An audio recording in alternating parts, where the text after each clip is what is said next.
Hi there, I'm Patricia Rollinson, and we are here at the Chaos Cabaret Consciousness, which is a collective in the East Bay, right near Ashby. And I'm here with the original Synergy, who is going to tell us a little bit more about this collective.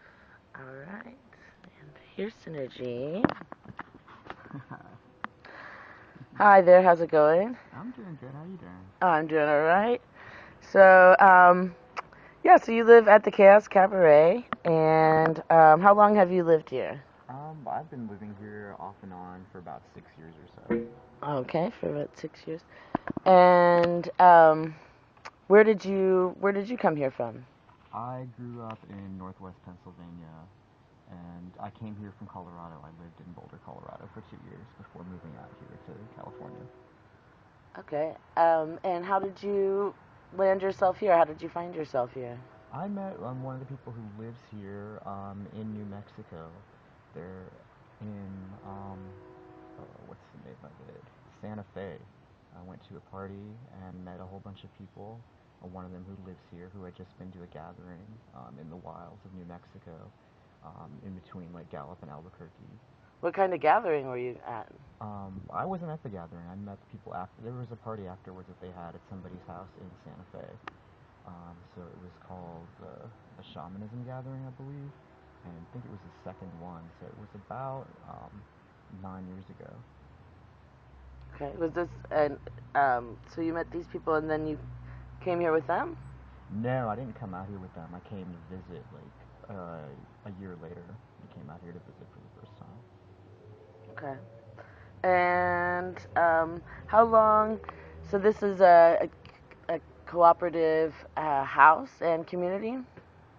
It is, yeah. We live collectively in that we, well, right now we live collectively in that everybody puts in the same amount of money for food and other expenses per month. People still buy their own food and such, but um, it's not equal in terms of the rent. People pay different rents depending on the rooms that they have, but everybody puts in $125 a month towards food and like toilet paper and other stuff. Okay. And do you guys eat meals together? About once or twice a week. Okay. How do you know how long this house has been in existence as a I think co-op? collectively it's probably been about 20 years or so. 20 years. Yeah. No, this house would be regarded by many to be considered a radical fairy house. Uh-huh. Can you tell me a little bit about how you fit in with the radical fairy community? I could do a little bit of history of the radical fairies. My view is very different than what most people will tell you. My take on the fairies are, in the 1930s, Hollywood created this pansy craze where they couldn't talk openly about homosexuality, but they would have gay men in films that were kind of like goofy and fruity, and that's how you knew that they were gay, because they didn't talk about their boyfriend, or there wasn't any obvious thing other than the fact that they didn't act um, like regular guys.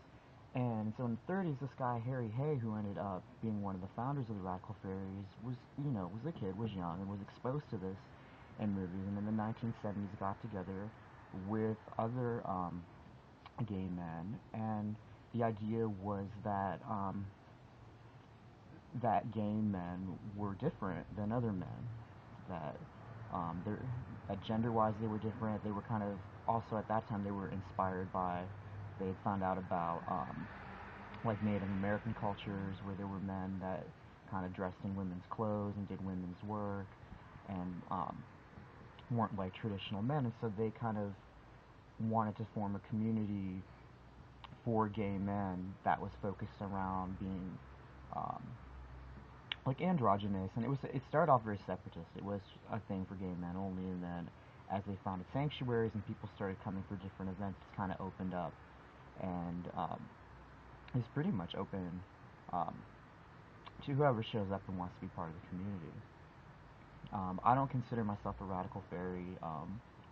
Some of my best friends are fairies. Um, it's not my thing. I don't feel that my sexuality makes me different or other. It's, I'm more interested in what I have in common with other human beings at this point. So for me, the idea that loving a man is like really transgressive or really radical or whatever. In this day and age, it doesn't.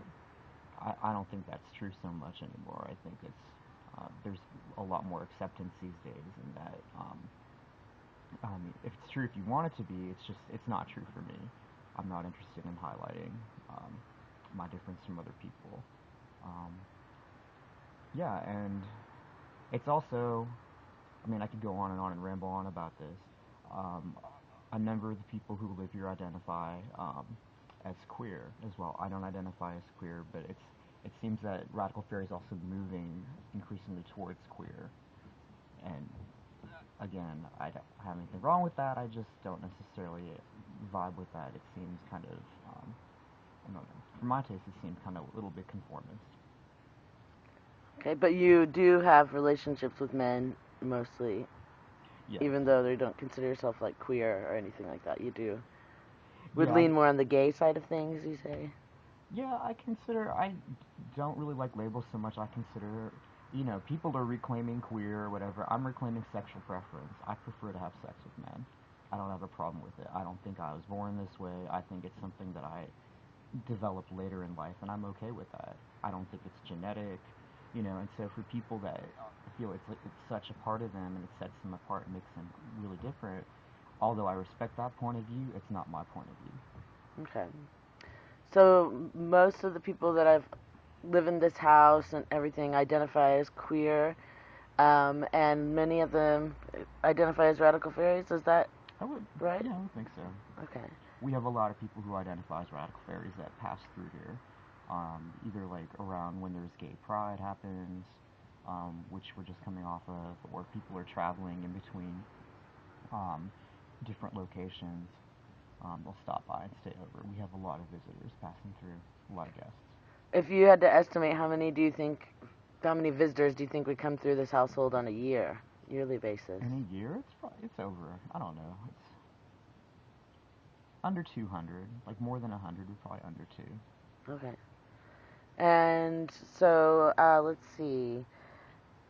What have been some major, kind of life-changing events at this house that have happened in the past, few years that you've been here? One of the most significant, we had a friend who was HIV positive and dying of cancer and was in the hospital, and we brought him here for his last week and did hospice care around the clock for him until he died. And so that was, we had a lot of people staying at the house at the time to help take care of it, but also we had like bonfires in the backyard and a lot of people just coming to say goodbye and to celebrate his life. And yeah. Okay, great. I think that's about it. Oh, just a couple more things. What would you say would be a major problem that you have with living in community like this? One of the challenges, it, it changes depending on who lives here and how much they like to clean up after themselves and other people. Right now, um, there's only one of us, and it's not me. There's only one roommate here who's not a sloppy pig, and keeps their room neat and is also often cleaning up the common spaces. The rest of us like leave mess lying around a lot of the time, and so that's often challenging. Um, to have to clean up after other people, like obviously like dishes or just like clutter lying around all over the place is often a challenge. Okay. And then what is your major, what's your favorite thing about being able to live in this community? It's cheap. I pay very, very low rent for the space that I have. I'm in the attic, and it's really, in the Bay Area, it can be really expensive. So I don't know anyone that pays anywhere near as little as I do to live in a place like this and to have. Um, it's nice to